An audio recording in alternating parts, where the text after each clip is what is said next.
E eu acho que tem um lugar da criatividade brasileira que ela acontece muito fora do ar-condicionado.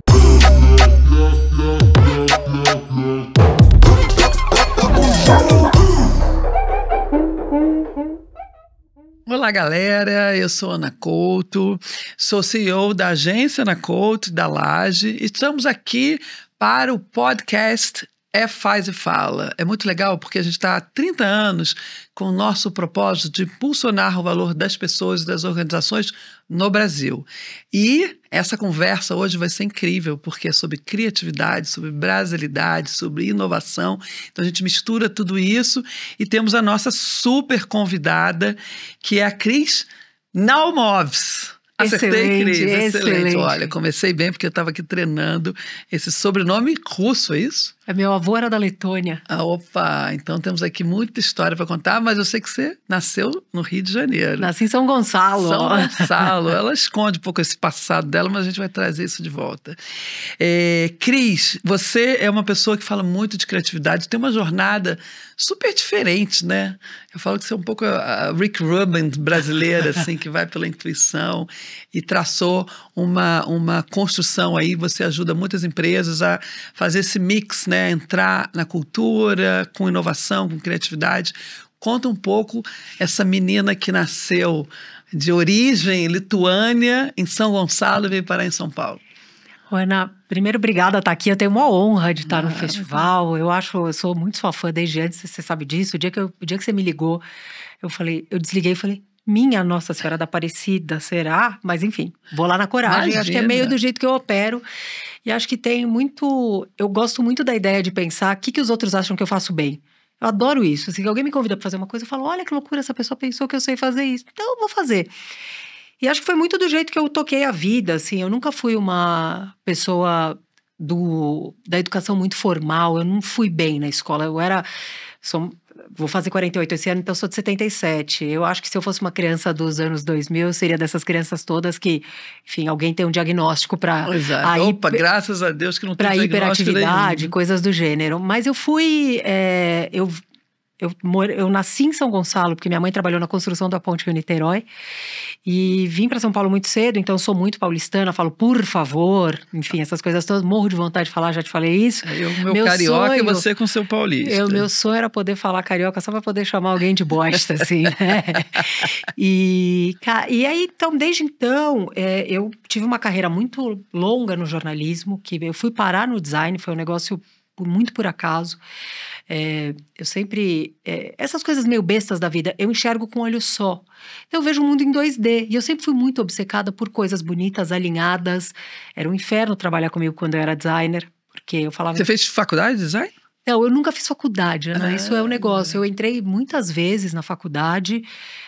Desistiu muitas vezes também. Todas as vezes, na verdade. A última vez eu tentei fazer biblioteconomia, porque eu pensei, eu só gosto de ler. Opa! Então eu vou fazer biblioteconomia. E aí, na primeira aula, era uma aula de indexação, um Excel aberto. Eu olhei e falei, gente, vou nessa, obrigada. E eu tinha que trabalhar. Eu venho de uma família muito simples, então eu tinha que trabalhar, minha mãe pouca grana, enfim. E eu comecei a trabalhar no começo da internet no Brasil, assim, em 95. Eu fui trabalhar de suporte técnico e no UOL. UOL, muita gente começou ali, né? E aí eu era aquele suporte técnico que te atendia para ensinar a usar a internet. Sei lá por que eu sabia isso. E aí uma das coisas foi, uma noite eu vi um negócio assim, puta, vem aqui trabalhar no Mix Brasil, que é um festival de cinema gigantesco hoje em dia. E eu fui e comecei a ser web designer, que eu acho que é um cargo que nem existe mais. E assim eu comecei minha carreira e, enfim, fui andando nisso, virei designer editorial, fui trabalhar na Trip. E aí fui andando até que 2014... 15, acho, eu era diretora de arte da antiga Revista Nova, para quem sabe o que significava a Revista Nova, né? Que estava virando Cosmopolitan, e aí eu pedi para minha chefe na época, estava sem diretora de redação, eu falei, cara, eu quero ser diretora de redação. Ah, você estava como designer. Eu era diretora de arte, ela falou, Cris, não tem esse histórico. Aí eu falei, tá bom, então vamos fazer um teste. A gente faz 3 meses, se não der certo eu peço demissão. Ela falou, você sabe que eu não posso combinar isso com você. Eu falei, não, mas eu tô combinando isso com você. E, cara, deu super certo. Eu virei diretora de redação. E aí, nisso, em 2018, a Editora Abril deu aquela derretida. E eu, Ana, tava com 41. E muito medo mesmo, assim, eu presto muita atenção no futuro. Eu venho de novo, aí eu acho que é isso. Quando você vem de uma família muito simples, você não tem muito pra onde voltar, de grana, Sim. de todas as coisas. E eu falei, cara, eu não posso vacilar. E eu brinco que eu tenho uma doença que chama delírio persecutório de pobreza. Eu tenho certeza absoluta que eu vou ser uma velhinha bem pobre. Então, Não fala isso. Não falo. Desculpa, não bati fala, na madeira, não. perdão para os gravadores do podcast. Mas eu precisava. E aí, eu fui trabalhar na Mesa Company com a Bárbara Soalheiro. No dia seguinte que eu saí da Abril. E aí, no final daquele ano, que foi 2018, eu conheci o Ricardo Dias, que era o VP de Marketing da Ambev, com a Mafia Albuquerque, que é Havaianas. E aí, o Ricardo me falou assim, vem trabalhar comigo na Ambev. Eu falei, não quero trabalhar na Ambev. Ele falou, não, mandei ele falou, me faz uma proposta do que você gostaria de fazer. E foi assim que eu fui parar, fazendo consultoria para a marca. Ele falou, a gente está criando aqui uma iniciativa de conteúdo, eu quero que pareça uma redação. Eu falei, puta, isso eu sei fazer. E aí foi muito legal, porque era um ano... Que ano? 2019. E aí foi um ano muito maluco, porque as pautas todas de, puta, vamos olhar para o mundo, consumidor, etc., estavam muito afloradas. E eu acho que o Ricardo me ajudou muito, eu tenho uma gratidão profunda por ele, e acho que ajudei muito o Ricardo também a navegar no mundo novo. Ele estava muitos anos fora do Brasil, como é que navega nesse mundo? Então foi muito legal, eu comecei a fazer com a Ambev, aí uma Fê foi para Havaianas, falou, quero fazer também, me indicou para não sei quem, corta, estamos aqui.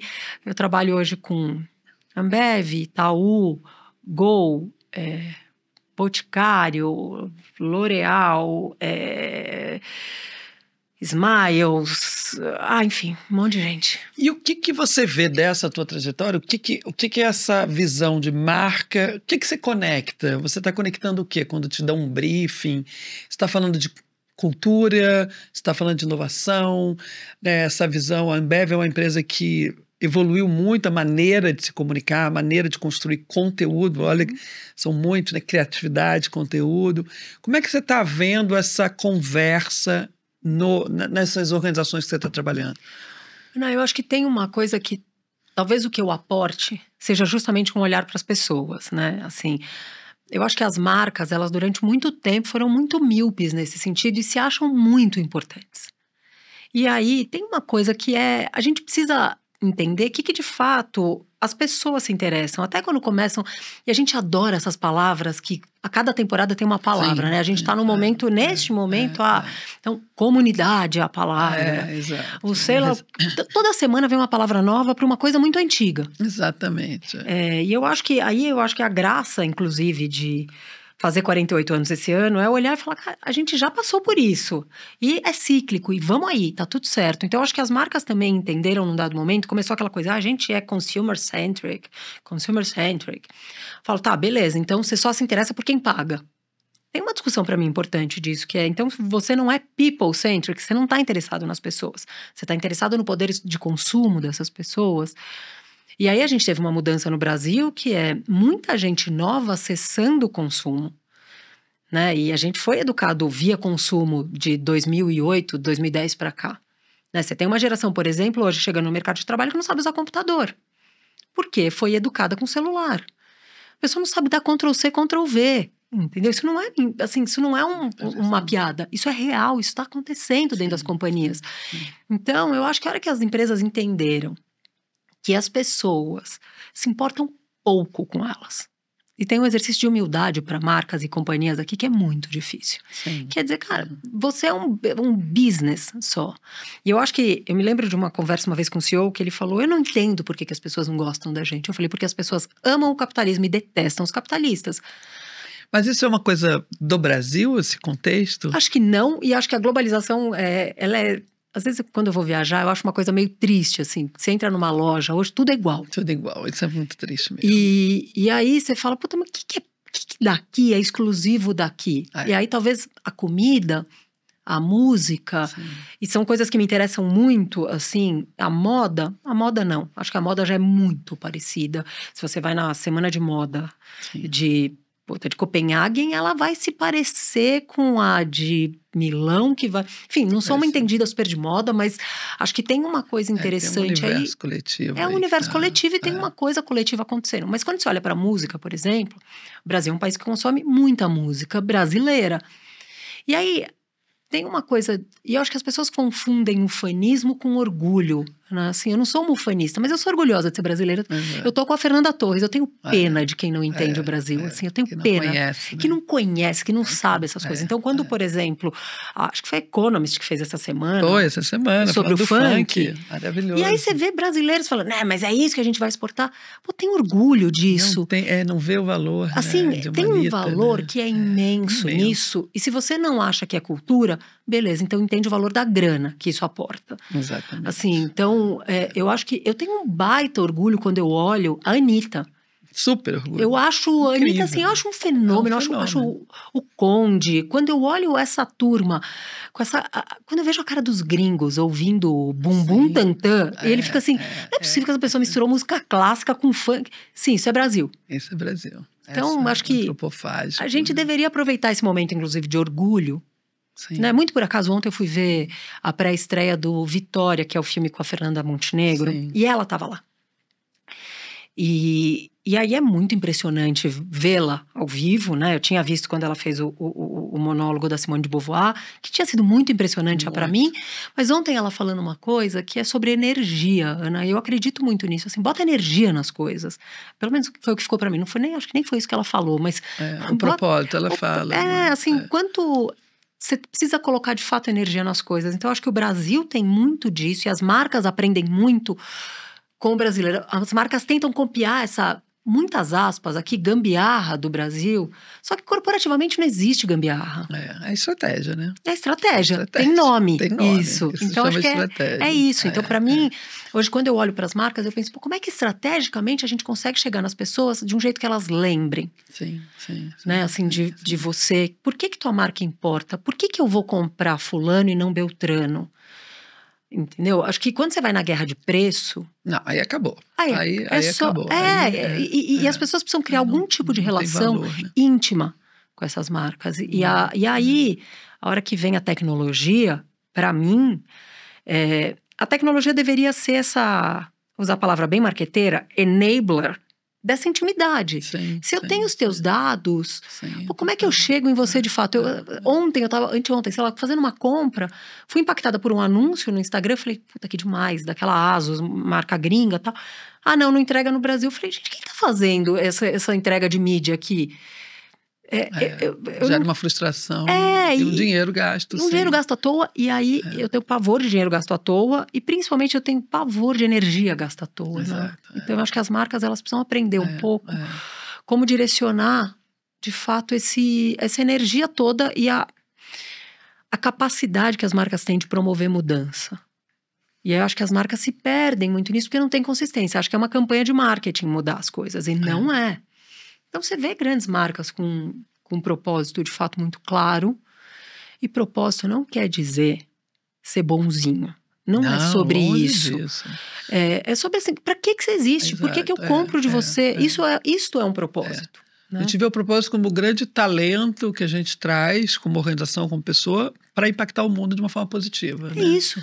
E ele é infinito nesse sentido, né? Mas você vê uma mudança, você estava falando, agora a palavra é consumer-centric, né? A palavra mas na verdade isso é uma jornada que as organizações brasileiras estão passando, né? A gente não era um país que via o consumidor de fato. Eu fui morar nos Estados Unidos, eu me lembro que eu quebrei um aparelho de som que eu tinha comprado já há 6 meses, caiu, fui lá na loja e falou, não, paga ali um outro. Ia pedir para ele consertar. Não, pega ali um outro, leva para casa. Meu Deus, isso é ser. E a gente analisa, né? A gente vem nessa história de branding, de construção de valor. A gente não tem nenhuma marca, né, nas 100 mais valiosas. Como é que você vê as organizações no Brasil, brasileiras, evoluindo essa gestão de valor, né? Que essa conexão real, essa questão da cultura está muito integrada com uma organização. Você acha que está evoluindo para uma visão mais estratégica dessa gestão? Ana, eu tenho a sensação de que a gente dá 2 passos para frente, uns 3 para trás, e assim a gente caminha um pouco às vezes, sabe? Tem que ser 3 para frente e 2 para trás. Mas acho que a gente está num momento agora E aí estamos falando aqui, né? 11 de março de 2025. Pode ser que amanhã mude, mas eu tenho a sensação de que as marcas estão muito imediatistas. E essa coisa da... Eu sou muito capitalista, tá? Eu não quero que pareça uma conversa meio hippie Eu também, sobre sou super isso. capitalista. Não é isso. Mas eu acho que tem que entender o jeito que gasta o dinheiro. Total. E eu acho que hoje as marcas vão na mesma onda. Então, Tá vem uma ali, onda, vamos ali. Eu quero pegar a reputação desta pessoa. Né? Então, vou dar acho que, até para tangibilizar isso, né? Assim, quando você pensa, por exemplo, Anitta. Dando exemplo de Anitta. A Anitta tá com Cheetos, tá com Samsung, tá com Beats. Era Gisele Bündchen antes, lembra? Que eu me lembro que eu falei assim, gente, todo mundo tem a campanha da Gisele Bündchen, não sei mais que marca é essa. Marca é Só sei essa? que a Gisele Bündchen tá ali. E aí eu acho que tem uma coisa interessante disso, que é pensar numa consistência. Por exemplo, Beats tá com a Anitta há muito tempo, desde 2020, 2021. Uma estratégia toda. A estratégia toda é muito baseada, a patroa, tá lá. Então tem muita clareza. Troca a pessoa que comanda isso e é consistente. É consistente. E eu acho que parece óbvio dizer isso, mas não é, porque é muito difícil ser consistente. Talvez seja a coisa mais difícil que tenha para as marcas, é não ter síndrome de prefeito, que vai lá e troca a cor da ciclovia, entendeu? Você acha... Eu acho isso isso é core, né, na construção de valor. Né? E construir marca tem a ver com isso. Quando você vai ver, por exemplo, outro dia eu estava... E consistência não é ser padronizado, né, que as pessoas confundem muito também. Muito. Né? Eu estava vendo outro dia, eu fui olhar o lançamento do iPod. Estava indo fazer uma aula com a turma da Exame Sample, e aí eu falei, como é que era mesmo como eram os lançamentos do Steve Jobs, né? Sim. Ana, tem um negócio que é muito legal, porque tem o iPod, e ele fala de uma coisa que muda a vida das pessoas, ele não fala sobre gigas, né? Ele fala, são 1000 músicas no seu bolso. Ele mudou totalmente. Aí ele vai falar do iPhone. Aí ele vai... Então, assim... Uma narrativa. Tem uma narrativa que ele nunca abandona, até quando erra. Sim. É parecido. Sim, então, acho que isso é uma coisa interessante. Acho que hoje no Brasil, uma marca que eu vejo muito fazendo isso, por exemplo, Boticário. Entendeu o valor do branding, entendeu o que é gigante. E o que é relevante. O que é relevante para as pessoas. Então, assim, não deixa de falar de beleza, que é o core da marca. Exato. Não é sobre não falar disso, mas aí quando eles lançam, por exemplo, um Instituto de Saúde da Mulher... de pesquisa sobre isso, eles estão falando sobre a mesma coisa. Exato. E eu acho que a hora que as marcas entendem isso, o próprio Itaú, quando entende ali que tem uma responsabilidade em ser o maior banco da América Latina. E eles cuidam disso, né? Assim, eu vi outro dia o Milton Malui, que é o CEO, falando, e eu sei que parece menos sobre marca, mas para mim é muito sobre marca. Quando a pessoa foi falar com ele, entrevistar, e falou, mas o Nubank está emitindo mais cartões que você.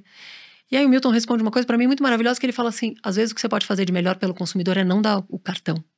Isso para mim é um banco comprometido com a própria marca, com o próprio propósito. Então eu gosto muito de olhar para essas marcas eu queria muito que em algum momento essa turma de fato entrasse nas 100 marcas mais valiosas do mundo, porque estão trabalhando com consistência.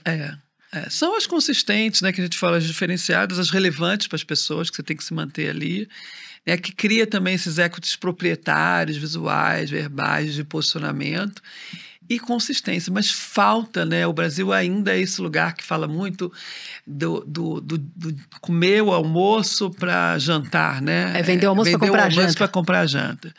Isso a gente sente muito, assim, essa visão estratégica de longo prazo está sempre, né, caindo por terra por falta de estratégia. E visão de estratégia é o quê? Você saber falar não, né? Então, assim, todo mundo vai porque está todo mundo lá, isso eu acho que é um grande erro estratégico. Mas vamos voltar um pouco para a questão de criatividade, né? Criatividade, o que é criatividade para você? Como é que você vê criatividade? Aonde que ela se encontra? E como é que você pode trazer isso para dentro das organizações?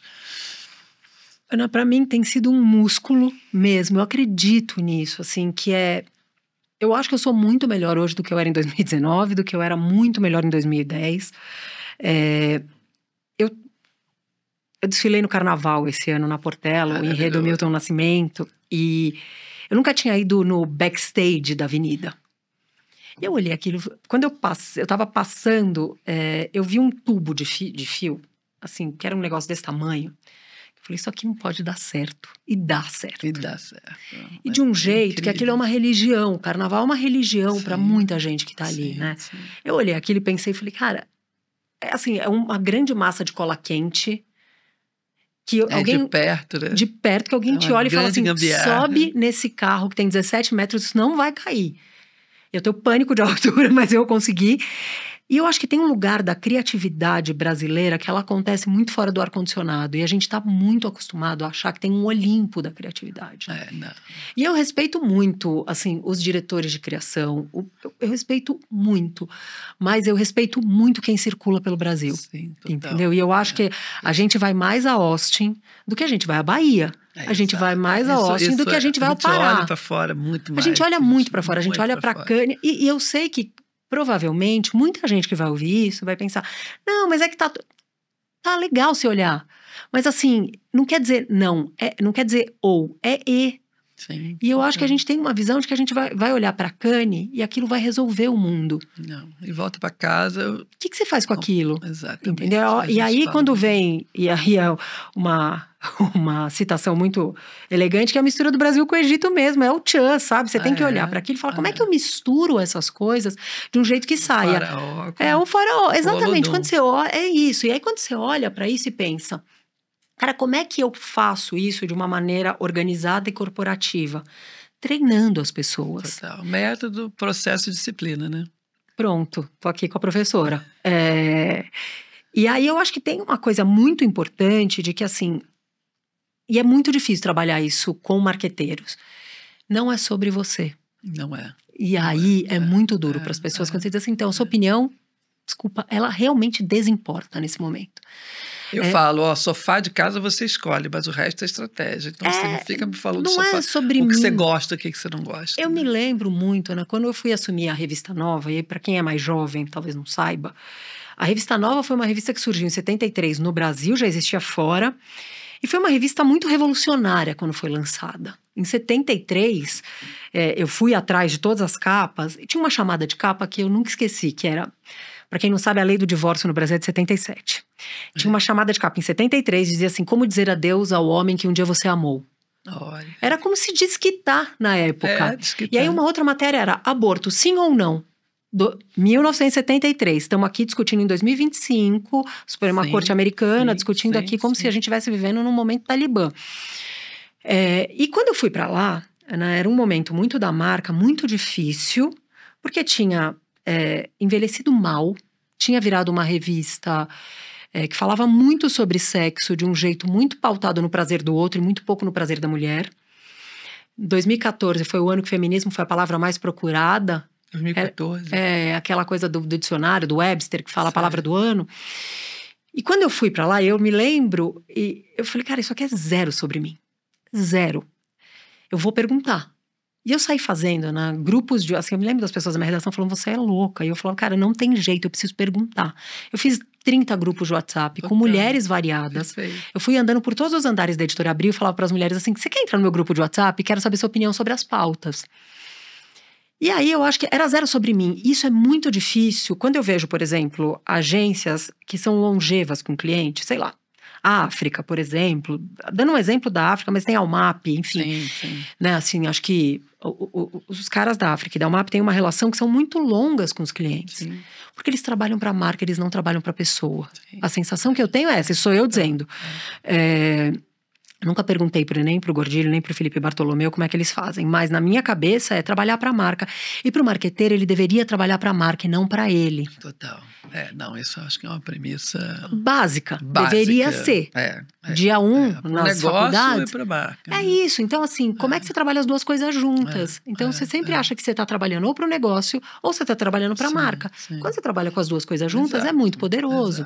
E você tem gente no mercado que trabalha desse jeito. Mas são poucos. A gente, é engraçado que a gente teve essa trajetória, né, de agência de design, depois de branding, hoje a gente é uma agência full, né, que faz publicidade. E quando eu trouxe a galera de diretor criativo, eu achei um conceito muito... Eu falei, gente, todo mundo é criativo, né? Então, você bota um cargo de criação, eu falei... todo mundo tem que ser criativo. E nas organizações também, né? O ser humano é criativo, ele é solucionador de problema. E esse é um mindset que a gente precisa instaurar também, né? De olhar o problema e solucionar de uma forma criativa, porque a criatividade eu acho que a criatividade é a palavra do século XXI também, sabe? Que é essa visão de solucionar problema. Como é que você está vendo tecnologia, inteligência artificial dentro desse lugar que você está na cultura brasileira, saindo, né, numa escola de samba, entrando ali nesse mundo que funciona, mas ainda tem muito valor a ser destravado? Como é que você está vendo isso? Ana, eu sou muito empolgada com tecnologia, ao mesmo tempo que eu sou muito empolgada com pessoas. Eu acho que quando eu olho o jeito que as pessoas resolvem, quando alguém me diz assim, então a gente podia fazer educação financeira para mulheres de classe D. Eu falo, amor, tenta viver com salário mínimo, você vai ver se essa pessoa não é muito criativa com orçamento. Exato. Eu acho que cada vez mais a tecnologia vai servir para a gente fazer perguntas, para poder tomar decisões com pessoas. Assim que eu acho que... Você fez seus grupos de WhatsApp lá em... É isso. Em 2014 a gente foi lá fazer grupo de WhatsApp, gente, usando isso aí para perguntar para as pessoas. Isso faz sentido para vocês? Isso para quem não está ouvindo, né? Fala com as pessoas, Instagram, WhatsApp, tem tanto canal. Tem muito canal e eu acho que tem uma coisa que assim, quando a gente fica olhando só relatório de tendência, com todo respeito aos relatórios de tendência, a gente vai olhar todo mundo para o mesmo lado. Total. E aí acontece uma coisa que você fica no mundo olhando e falando assim, não, mas eu tive essa ideia. Então, as ideias estão no mundo. Quando todo mundo olha para a mesma coisa, é muito difícil que você tenha uma ideia que seja muito original olhando para o mesmo relatório.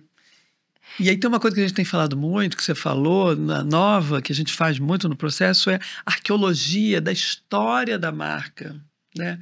Como é que você olha para trás? Tinha essa capa que falava disso, você trazer essa história do passado para o presente, para o valor, isso a gente está trabalhando muito com esse conceito, porque você olha a cultura também, né? Porque aí você traz a cultura para dentro do passado e do contexto atual.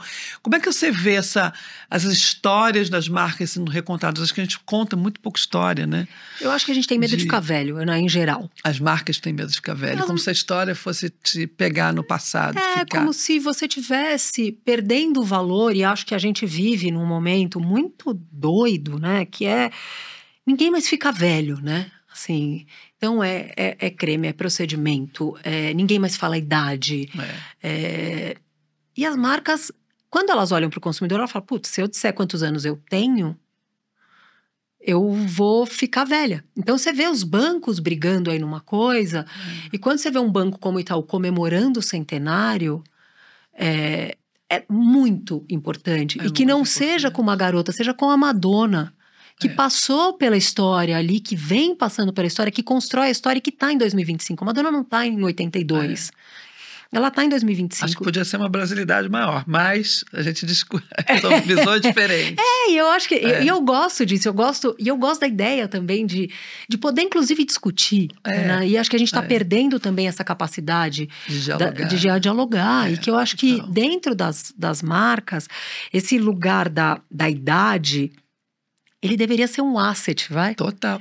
Aí eu falo, a Coca-Cola tem 200 anos, né? Ela é velha? Não. Não, e aí você chora com o Papai Noel todo ano. Exatamente. Entendeu? Então, ela se renova. Se renova. E tem um lugar que a gente está vivendo, que eu me lembro de ler isso há uns 5, 6 anos atrás, antes da pandemia, que era um backlash do futuro, que chamava. O futuro não chegou. Né? Assim, então você tem aquecimento global, você tem uma... Eu falo que o futuro chegou, né? Tudo que a gente previu para ele chegou. Jetson chegou, 1984 chegou. Tudo. A crise climática chegou, não tem mais futuro. A gente não pensa mais no futuro, né? E aí eu fico pensando que... é bom pra gente, porque a gente precisa viver agora, né? E aí tem uma coisa muito interessante disso, que a gente não acha que o futuro começa hoje. As marcas estão planejando, vamos fazer então nosso planejamento de 5 anos, de 10 anos... E não realiza o planejamento de hoje. Exato. Então, eu acho que assim, uma certa ansiedade, eu vou chamar assim, ela é importante para as marcas, no sentido de o que eu planejei, o que eu estou realizando, Exato. Como é que eu estou olhando para a consistência do que eu preciso falar. Se eu estou chegando lá onde que eu queria. Onde eu queria, porque você não vai ter plano de 10 anos. Até tem uma mira, né? Eu acredito que precisa fazer, mas assim... Você vai ver se você chegou ou não, senão você fica uma... Você sabe que outro dia eu tava fazendo um papo que tava com a Brisa Vicente, que é da Soco, agora Droga 5. E a Brisa usou uma metáfora que eu achei muito boa. Ela falou, você precisa colocar o endereço no Waze. Precisa. E aí, o caminho muda. Eu adoro essa metáfora. E eu acho que tem uma coisa muito interessante disso, que é coragem para mudar de caminho. Sim. E às vezes, outro dia eu li uma pesquisa que diz que essa quantidade de app, de localizador, fez a gente não saber mais andar pela cidade. Sim. E que isso... Tudo agora é sobre isso, né? Sobre saúde mental no final da vida, como é que a gente vai envelhecer, etc, etc. E dizer, isso pode piorar o Alzheimer. E eu, enfim, dentro das minhas loucuras, assim, eu falo, putz, não gostaria, né? E aí, eu não tô mais usando. Eu fico tentando fazer caminhos sem o Waze. Nossa, assim, eu vivo nessa cidade há 47 anos. Não é possível que eu não consiga chegar. Total. Assim, putz, sei lá, no Pacaembu, que eu não consiga chegar no centro da cidade, que eu não saiba andar na Praça da Sé. Eu não posso ir para Austin se eu nunca entrei na Catedral da Praça da Sé. Total. Eu acho que isso deveria ser um KPI interno para as pessoas. De que, assim, com quem você não está vendendo em Austin? Assim, com todo respeito. Não é em Austin que a gente está vendendo. Não é. A gente está vendendo na Praça da Sé. Total. Então, o Eric Bretas falou uma coisa outro dia no Mamilos, que eu achei maravilhoso. Que alguém perguntou, e o White Lotus e não sei o que, ele falou, na Central do Brasil não se fala de outra coisa. E eu acho que é um pouco essa minha frase, assim, sobre a criatividade também, assim, alguém vem falar, isso aqui é muito criativo. Fala, cara, na Central do Brasil... Quais são as nossas referências? O festival é para isso, né? É isso. O Faz e Fala é valor da brasilidade aqui, vamos olhar para dentro. Vamos olhar para dentro. Então, quando você vê, por exemplo, alguém como o Marcos fazendo o baile do sarong... Maravilhoso. Que, assim, provavelmente, se a gente for perguntar para algumas pessoas... O Marcos Wagner, que faz o baile do sarong no Rio de Janeiro. Exatamente. Que é um artista plástico. Maravilhoso, assim, eu sofri muito, porque ele mandou um convite, eu não pude ir. Mas que eu acho que tem uma coisa muito interessante aí, que é olhar para o próprio Brasil, né? Inclusive para as nossas fraquezas, para as nossas coisas ruins. Encarar de frente. Encarar de frente, porque você só resolve o problema na hora que você olha, né? Assim, exatamente. Enfim, eu sou pessoa adepta da psicanálise. Eu acho que a gente precisa colocar, de fato, e deitar no divã com a vontade de resolver o problema. Entendeu? E eu acho que a gente fica adiando o futuro do Brasil. Não, acabou. Não tem tempo, é hoje. Ainda mais com o que está acontecendo nos Estados Unidos, a gente tem que cada vez mais se voltar e entender as nossas fortalezas. Vem aí o Laboratório de Ideias Faz e Fala, no dia 19 de setembro no Rio de Janeiro. Garanta agora o seu ingresso. Deixa eu te perguntar uma coisa. Quais são por exemplo, a gente tem várias histórias de marca e cultura. Adidas com hip hop americano, né? Quando no show do RDMC.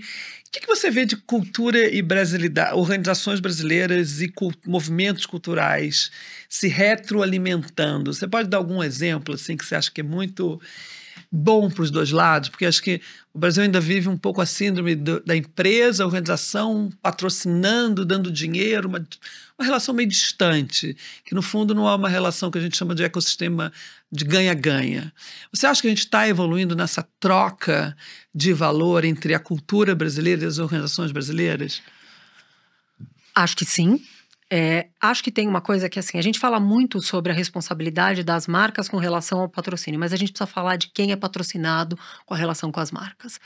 E, assim, não tem espaço para amadorismo nesse caso. Não. Quem pede dinheiro para a empresa precisa entender que aquilo é um business também. Claro. E eu outro dia estava falando sobre um case de Brahma com Alto da Compadecida e fui falar num evento de cinema. Só tinha gente do cinema.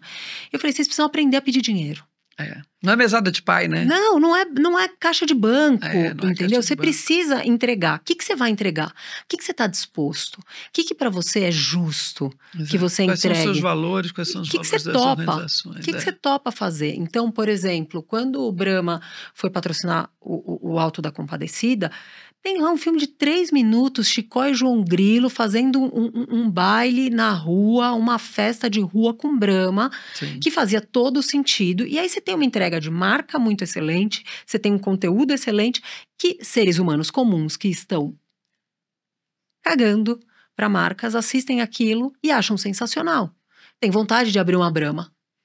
Para mim, esse é o maior KPI, né? Assim, e eu acho que hoje o mercado também, quando pede dinheiro, é muito, muito, muito iniciante, né? Assim, não tem como. Dinheiro, eu sei que parece bobo isso, mas dinheiro é um negócio caro. É caro, não leva desaforo. Não pra leva casa. desaforo. Então, assim, você tem que ir com uma boa entrega. Que jeito você vai fazer isso? E aí, quando você olha, por exemplo, para cases de gente que, inclusive, sabe pedir desculpa. Você falou da Adidas, a própria Nike com os atletas. Sim. Né? Assim, a Nike teve muito problema com o atleta. Quando com o ecossistema todo, o esquema muito difícil. Quando o Kaepernick fez aquilo na final do Super Bowl, etc., que ajoelhou.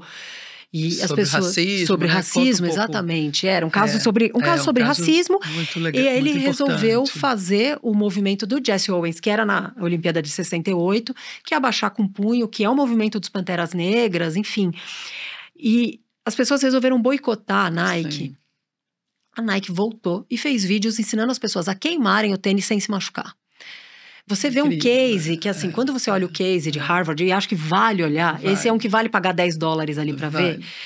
Você vê a marca aqui, ela cai e aí ela sobe. E ela assume esse valor. E ela assume esse valor. Isso é um valor inegociável para a Nike. Inegociável para a Nike. E aí continua na campanha. E aí isso é muito importante. É muito importante, não? Porque assim. E ele foi meio que banido do esporte.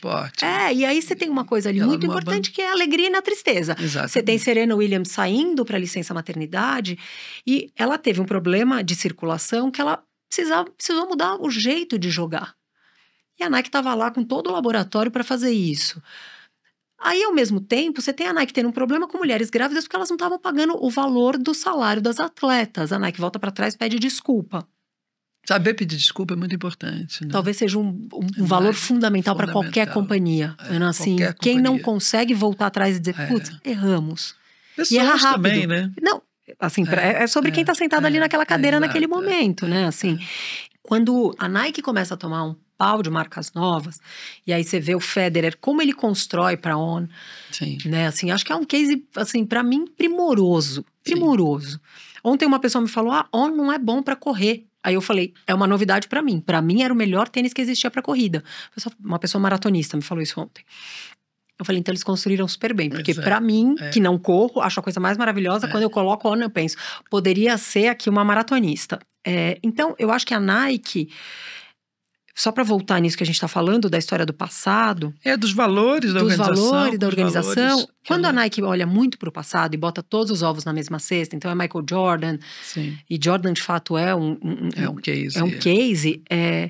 Você vem aí um novato e te ultrapassa num certo sentido. Porque vai sempre acontecer isso, né? Não tem... Ninguém fica ali só se não souber evoluir também, né? E aí, volto no caso da Apple. Assim, como é que a Apple perde o seu principal rosto ali? Aí você vê o Tim Cook participando do Ruptura. Ele não é um cara carismático, assim, longe de carismático. E aí o cara tá lá fazendo um filme de ruptura que você olha e fala, tem um tipo de coragem. Uma coragem. Que eu acho que precisa. E a gente tem as organizações que têm coragem. Me contam você, a gente, né, é fácil a gente trazer fazer gringos. Fazer gringo. E o nosso papel aqui é fazer brasileiro fazer, né? A coragem das organizações brasileiras. Essa conversa verdadeira com a cultura do país. Quem está fazendo isso? Você falou Brahma. Eu gosto muito. Mas essa coragem de assumir seus valores. Eu gosto muito do que, por exemplo, a Havaianas está fazendo nesse momento. Que é... A Havaianas não é sobre tecnologia, não é sobre fashion, não é.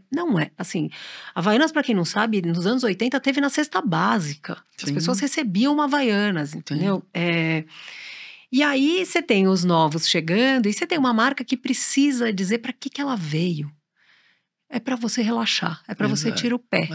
E aí você tem ali um tipo de coragem de dizer, cara, eu não sou sobre tecnologia num mundo que só fala disso. Eu tenho vou chamar de... Não é nem uma tecnologia social, nem é isso, é bobagem isso que eu ia dizer, mas eu acho que tem uma coisa interessante. Entender o core dela, né? Que é isso. E é nascer ser muito bom no seu core, né? Ontem eu estava conversando com um chefe. E o core não é o produto, né? Esse que eu acho que às vezes confundem, né? Porque isso é como se tangibiliza. Exato. Mas quando você olha... Ontem eu estava conversando com um chefe de um restaurante aqui em São Paulo, que é o Le Jazz, e ele estava contando que quando ele abriu o Le Jazz, eu acho que é um ótimo exemplo. Muitos chefes franceses diziam, mas é muito básico o teu cardápio. E ele falou, sim, é muito bem feito e muito básico. Então é steak tartare, é moules frites, é isso. É uma experiência como se você estivesse na França, só que você está na Rua dos Pinheiros. Você olhar para a comida, por exemplo, e olhar e dizer assim, cara, eu quero ter isso aqui. É um jeito das pessoas experimentarem um jeito brasileiro de servir uma comida que não é brasileira. Acho interessante. Quando você olha para marcas gigantescas, Ana, você precisa de pessoas com coragem. Eu acho que quando eu olho, por exemplo... eu trabalho muito com a Daniela Cachiche, que hoje é Ambev, mas trabalhei com ela na PepsiCo quando ela fazia Doritos. E eu me lembro quando o Doritos Rainbow, que foi uma marca muito precursora nessa pauta LGBT, eu me lembro que ela resolveu patrocinar o Rock in Rio com o Rainbow. Então, eu falou, essa mulher tá doida. Sim, isso aí, imagina. E ela resolveu patrocinar a área acessível do festival, que era para todo mundo, com o Rainbow, a ativação de Doritos era ali. E aí, isso se reverbera quando você tem paciência e consistência, né? Isso vira negócio. E quando é valor, né? Quando é valor de fato. Então, assim, você tem alguém ali com coragem olhando, por exemplo, para uma marca de tortilha. É um salgadinho. Assim, tão simples quanto isso. Tudo é É simples. Então, quando você olha, por exemplo, Burger King, que, enfim, no Brasil, acho uma marca muito corajosa, inclusive para errar e voltar atrás. Que legal que a gente está conversando muito sobre esse conceito também de marcas que são plataformas criativas, né? Então, não é só sobre você fazer sempre a mesma coisa ou dar consistência, mas você fazer uma plataforma que você possa construir em cima sempre de uma forma muito aberta e criativa. Mas a atenção é sempre a mesma, né? Que é o Burger King, que é o Doritos, é o Oreo nos Estados Unidos, né? Que faz uma tensão que está sempre ali e faz você evoluir de uma forma muito criativa, né? Então, a gente está trabalhando muito nesse conceito, porque tinha os guardiões, os guidelines, não existe mais isso, né? É uma visão de que todo mundo constrói em cima. Mas deixa eu te perguntar uma coisa, dentro dessa visão do branding e dessa consistência e de trazer valores para as marcas, que isso gera valor de negócio, como é que você está olhando a economia criativa, uma palavra importante aí de economia criativa? A gente sabe, no Brasil, o PIB já gera, já tem uma influência de 3%, nos Estados Unidos é 4,5% da economia criativa, mas a gente está falando de trilhões nos Estados Unidos, né? O PIB americano é muito maior do que o brasileiro. Você vê isso já tomando corpo, essa influência, esse valor da economia criativa impactando? Ela gera mais do que no mercado automobilístico hoje em dia no Brasil, que já é um bom... Eu não sabia desse dado. Acho que tem uma coisa interessante, Ana, que assim, a gente entendeu que eu falando da tua marca é melhor do que você falando da sua marca, né? E acho que acertos e erros dessa, e a gente achar que economia criativa é só influencer, são só influenciadores, muita gente acha. Né? Você acha que ainda tem essa? Acho que tem muito. Me fala um pouco, então, de economia criativa. Como é que você vê? Eu acho que tem uma coisa que você entender que tudo que move a cultura faz parte da economia criativa. Então, vou dar um exemplo. O Sua Música, que é um serviço de streaming que explodiu no Nordeste. As pessoas não vão usar Spotify, sueco. O Sua Música, você olha para o João Gomes hoje, que no Brasil é um fenômeno, surgiu no Sua Música. O Pagodão Salvador surgiu muito na Sua Música. E aí... O que é a Sua Música? Explica. É um serviço de streaming de música brasileiro, criado no Nordeste. Eu não sei exatamente aonde, mas que hoje bomba. No Nordeste houve muito. Então, por exemplo, você toma um susto quando surge um fenômeno como o João Gomes, por exemplo. Você fala, de onde surgiu? A gente nem sabe assim, assim, de que buraco saiu esse menino que tem 23 anos, uma voz grossa? Fica, o que é, né? Assim, esse arrocha, do que a gente está falando? Quando você olha, por exemplo, na Will Bank, é um banco que explodiu também no Nordeste brasileiro. que entendeu o fenômeno cultural ali da economia criativa usando a senhorinha da venda, o tiozinho do churrasco. É muito menos sobre grandes nomes e milhões de seguidores. E aí, você faz de fato, e parece um princípio muito básico, mas que é movimentar de fato aquela economia, faz sentido para aquelas pessoas. Então, quando você olha, por exemplo, o rap brasileiro, quando você olha, semana passada, Racionais viraram honoris causa na Unicamp. Eu vi. Muito. É o rabo balançando o cachorro. E a economia criativa, para mim, ela é esse lugar, é o rabo balançando o cachorro. Quando você toma o susto de que 3% do PIB virou isso, que a gente virou maior que a indústria automobilística, é um poder, susto, né? É um poder. É um poder. E aí, e você tem um jeito de olhar para isso agora mais profissional também. As pessoas vão ter que se profissionalizar e entender que a entrega também precisa ser boa. Não é mais só ligo a câmera no meu quarto, não vão acontecer 800 Casemiros. Exato. Entendeu? Reagindo, fazendo react a vídeos. Não, assim, e esse mundo, ele é muito cruel num certo sentido, porque a economia criativa ela é muito rápida. Pro bem e pro mal, a gente é diferente da indústria automobilística. Daí a Volkswagen há 200 anos, enfim. Mas também tem essa parte cultural que é muito longeva, né? Carnaval, Paritins. Quando você olha, por exemplo, uma turnê, Caetano Veloso, Maria Bethânia lotando estádio. Anitta, nesse pré-carnaval. Anitta nesse pré-carnaval, mas é no próprio... Você pensa assim, Gilberto Gil. Entendeu? Ele tá fazendo uma turnê gigante, esgotada. Ele tem 83 anos. Então, assim, eu acho que a gente tem um poder cultural que mobiliza muito essa economia e que, no fim, a gente faz muito... A gente desvaloriza isso, num sentido... A gente olha pouco para a cultura brasileira, volta no lance do funk. Entendi. Então, antigamente era Caetano Veloso, Gilberto Gil, agora é Anitta?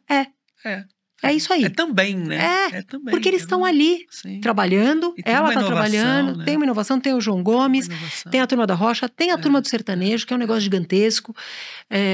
Não é, e aí volta no negócio, não é sobre mim, Ana, não é sobre o meu gosto.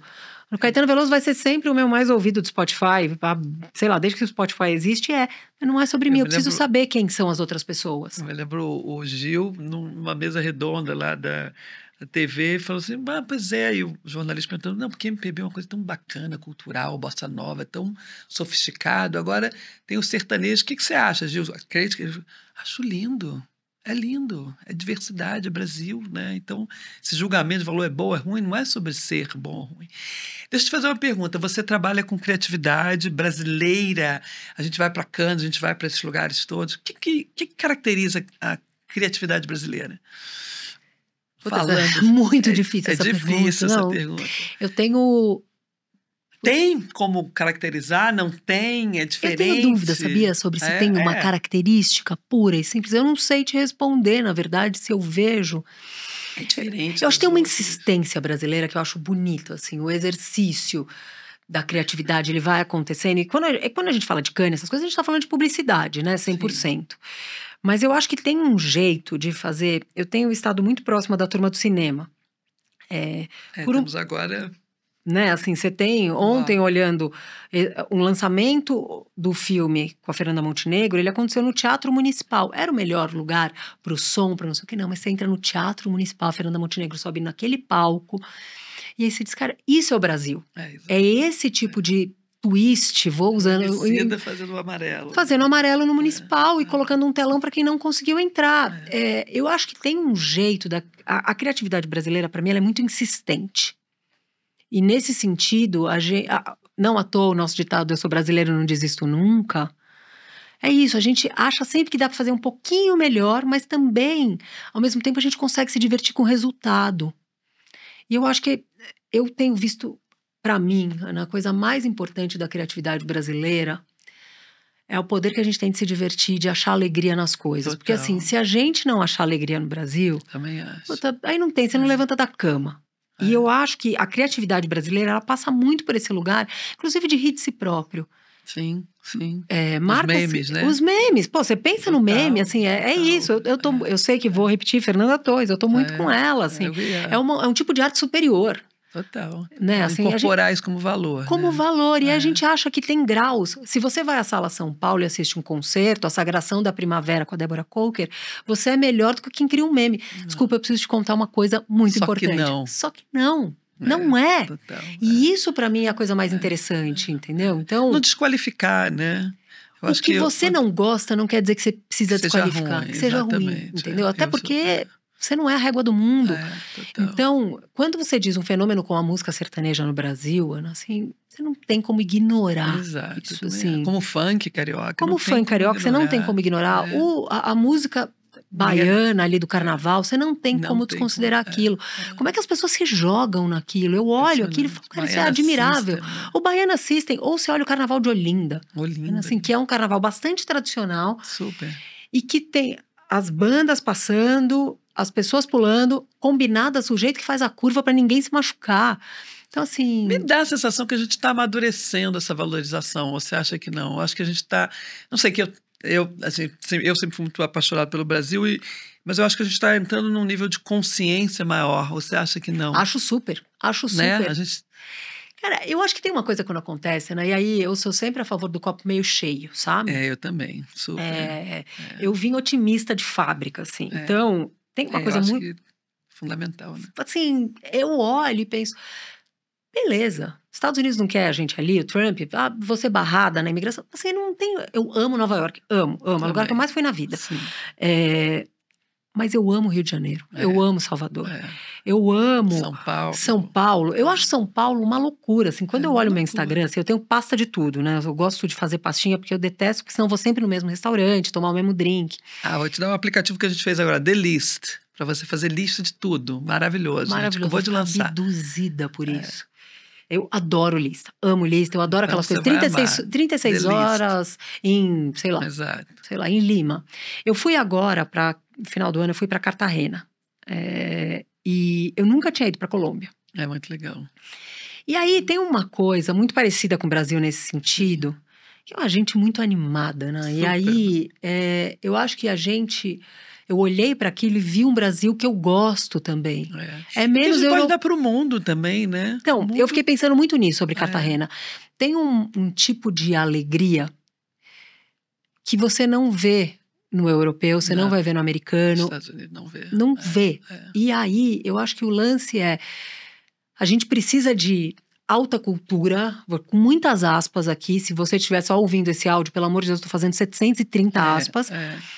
Para valorizar. Então, a hora que a gente tem um filme que vai pro Oscar e tem uma chancela, você fala, beleza, então agora temos. Nós podemos, né? Tem uma sensação de que a gente não pode, que ele valida, agora a gente pode. Então, a gente pode, mas quando a Economist fala do funk, aquilo é um absurdo. Aí entra o juízo de valor. Juízo de valor. Então, pau que bate em Chico também bate em Francisco. Total. Se o Oscar vale para uma coisa, por que Economist não vale para o funk? Total. E esse é meu ponto. A gente consegue entregar para o mundo coisas muito diferentes, em muitas searas. Isso eu acho lindo do Brasil, assim. Eu tenho uma enteada de 14 anos e um de 6. Aí outro dia ele falou assim, você não tem cara de brasileira. Aí eu falei, quem te disse? Aí ele falou, mas eu falei, não, eu sou brasileira, você é brasileiro. Sua irmã, que é uma menina negra, é brasileira. O Brasil é de muita gente. Aí eu comecei a abrir o Google e mostrar brasileiros para ele. Curioso, né? A gente é muita coisa, né? A gente é muita coisa. E eu acho que isso, Ana... Falando uma língua só. E aí, embaixo de uma língua bonita demais, assim, né? O português, ele é bom para isso, né? Assim, para poder falar muita coisa. Então, eu gosto da ideia de poder entregar alegria para o mundo. Que não é essa alegria caricata, que não é sobre estereótipo. A gente está no centro, né, que fala desse livro sobre o Lonely Center, né? É a época mais solitária do planeta, das pessoas se sentirem muito desconectadas, né? E a gente tem para entregar tanta conexão, né? Tanta festa, tanta alegria. E a gente opera num lugar... valor, né? E a gente opera, Ana, num lugar de muita fé. O Brasil é um país de muita fé. É gente que é judia e do candomblé. Assim, o que em Salvador chama de crente do axé. Né? Então, você está saindo de uma igreja evangélica com uma guia aqui embaixo. É uma troca. É uma troca muito... E aí, de novo, se a gente consegue colocar menos juízo de valor nas coisas... Mais diálogo, né? Menos juízo mais de diálogo valor. e te escutar mais. Eu acho que a gente gosta... Outro dia eu tava ouvindo uma pessoa falar isso, assim... Todo mundo fala do poder da escuta.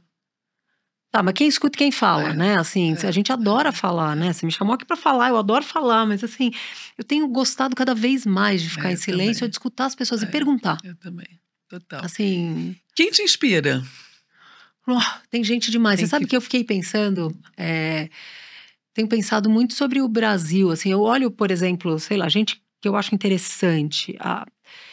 A Renata Brandão, que é CEO da Conspiração, é uma pessoa que eu olho e falo, cara, é sobre o business, né? A Conspiração é sobre um negócio. Sim, fez o filme que produziu junto com... Produziu junto com a turma do Walter Salles, enfim, Rodrigo Teixeira, aquela turma toda.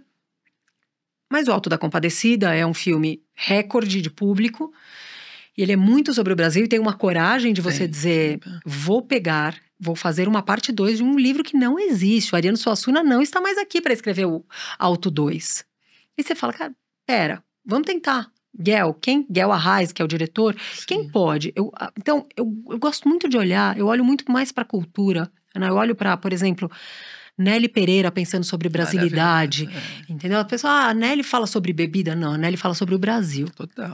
E aí, por acaso, ela faz bebidas com coisas do Brasil. E ela olha pro Negroni e fala, cara, por que eu preciso fazer exatamente o Negroni como ele é feito na Itália se eu posso fazer um brasileiro aqui? E tem um jeito das pessoas chegarem nessa bebida que é ela chamar Negroni. Então, beleza, eu vou provar. Quando eu olho, por exemplo, para a turma que está fazendo copy, assim, eu acho de um tipo de coragem, essa turma que vai para a briga ali, né? Assim, eu sou muito como esse, né? Eu sou muito fã de ativistas também, Ana, porque eu entendo o valor disso para o mundo, sabe? Eu não sou uma ativista. Eu também não. Eu não tenho esse DNA, eu não tenho esse chip, mas eu tenho uma admiração profunda, por exemplo. A turma que tá fazendo Beleza Fatal. Você tá nesse fenômeno Beleza Fatal? Não. Beleza Fatal é uma novela que tá passando no Max. Que é Camila Pitanga, Giovanna Antonelli. É uma novela. E virou uma febre. Uma febre. Eu tava agora de manhã, eu fui tomar... Eu participo de uma casa de acolhimento para pessoas LGBT em situação de rua. E eu fui tomar posse no conselho e tava a Pepita, que é uma cantora de funk, que é uma mulher trans. E aí, quando eu olhei, eu cheguei e falei, não, desculpa, eu posso ir embora já, Pepita tá aqui, Beleza Fatal. Eu recomendo demais Beleza Fatal, recomendo demais. Olha aí, galera, vamos assistir. E aí, uma das coisas que eu falei pra ela, eu falei, cara, é muito legal ver um novelão clássico brasileiro, comprado por um serviço gringo de streaming, fazendo novela que vai passar na Band agora, no canal aberto. De novo, eu adoro essas coisas do rabo que balança o cachorro, né? Então eu tô olhando pra essa turma. É uma turma que tá criando cultura a partir do Brasil. É a Nelly, é essa turma Rafael Montes e o Matheus, que é a turma de Beleza Fatal, que é a Maria de Médicis, que é essa turma que tá criando isso. Sim. É Camila Pitanga se arriscando. Ela é uma estrela. E ela tá lá sendo a mais desgraçada, adorável nessa novela. Então, por que a gente assiste série, mas não vê novela? Novela tem menos valor? Eu acho que tem que fazer o catch-up também, né? Porque tem que evoluir. É isso. Então, assim, essas pessoas eu admiro demais, assim. E eu volto nessas...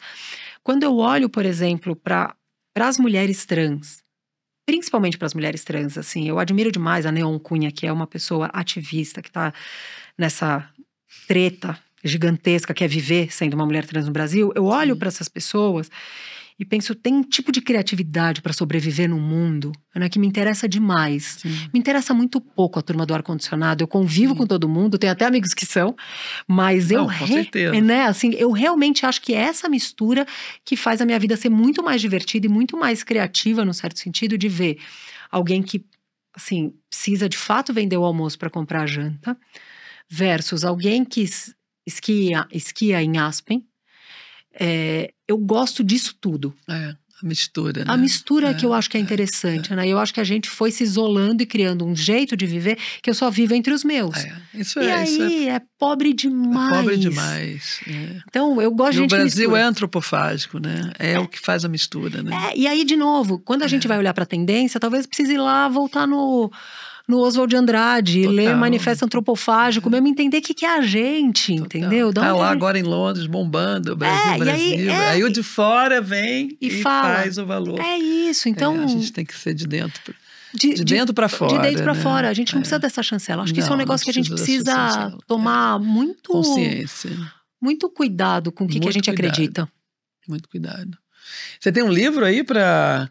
Você não escreveu o seu livro ainda. Não, ainda é maravilhoso. Não tem ainda não. Com certeza ele virá, não tenho dúvida. Eu tenho um amigo... Essa tua jornada... Eu tenho um amigo que ele tem um projeto que chama Livros de Família. É uma editora.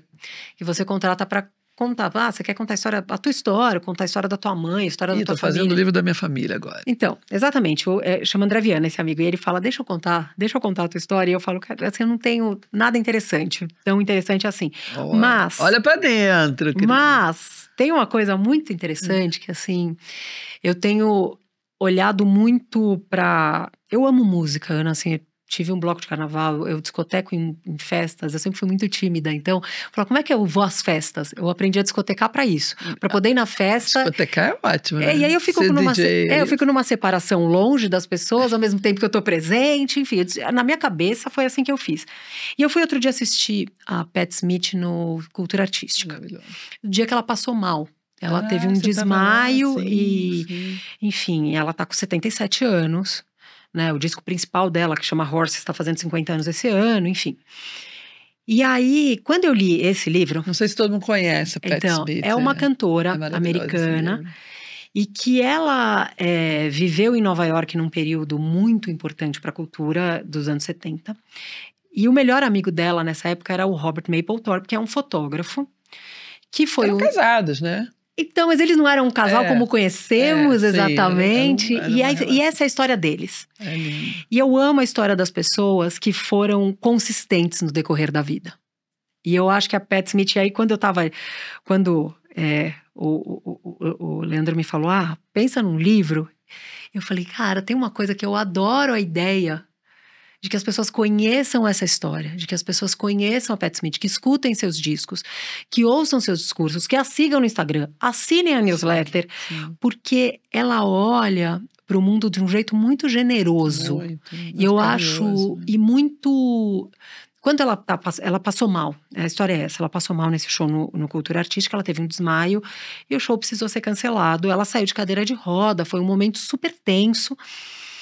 E aí ela voltou de cadeira de roda, eu juro por Deus, ficou toda arrepiada. E aí ela falou, eu queria pedir desculpa pra vocês, porque eu não posso cantar hoje. Né? E aí todo mundo que tava lá levantou, bateu palma, falou, pelo amor de Deus, né? E aí ela falou, a força de vocês me faz ter vontade de cantar. E ela cantou 2 músicas, Ana, assim, a capela, com todo o teatro cantando junto. É uma vida gloriosa, é isso, assim. É uma vida gloriosa. E se eu tivesse que... dizer pra alguém assim, cara, o que você deveria desejar na vida? É uma vida gloriosa.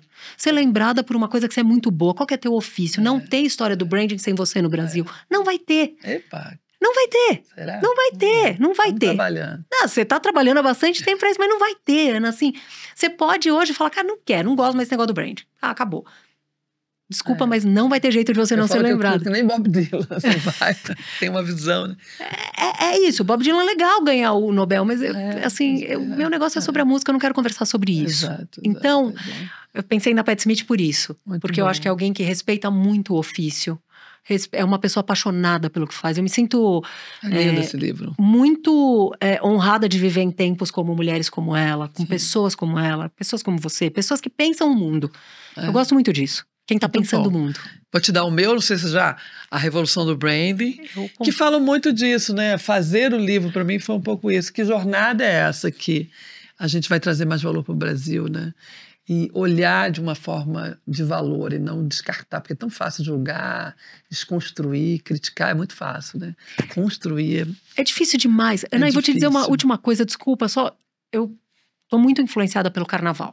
Né? Eu sou muito influenciada, eu tive um bloco de carnaval durante muito tempo, baile de carnaval. Eu nunca tinha ido no fundo da Sapucaí.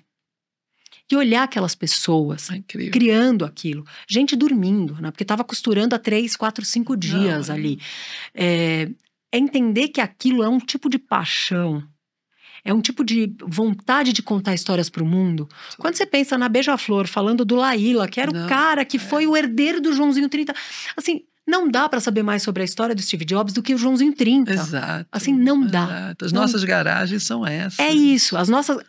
Essa é a frase, Ana, pra mim, é isso. Pra mim, podemos terminar, é isso. As nossas garagens são o carnaval, o funk, Caetano Veloso, Gilberto Gil. A gente tem muitas garagens além. Muitas assim, garagens. de assuntos muito diversos. Então, a minha vontade é que a gente olhe mais para as nossas garagens mesmo. Que bom. Super obrigada. Imagina, obrigada a você. A gente tá... Cris... Está na nossa curadoria do festival, está falando sobre criatividade, que eu acho que é uma temática também que eu acho incrível, acho que todo mundo tem uma jornada criativa quando você encontra isso. Então, o nosso podcast sobre o valor da brasilidade, eu acho que não podia ter sido mais inspiradora essa conversa. Super obrigada pela sua presença e vamos juntas, né? Obrigada, Obrigada, querida. Ana.